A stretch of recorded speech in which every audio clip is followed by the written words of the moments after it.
महाराष्ट्रात कुठेही दादागिरी त्या ठिकाणी आम्ही खपून घेत नाही.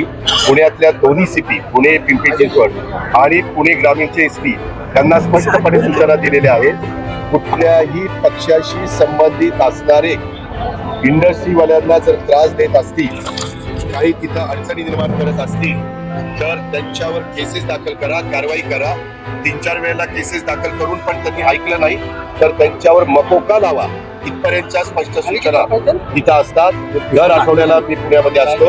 आम्ही सकाळी 6ला कार्यक्रमाला वेगवेगळ्या व्हिजिट तिथं करत असतो. हे पण आपण सगळेजण पाहता. तुमच्यातले तिथले पत्रकार पण आमच्याबरोबर असतात.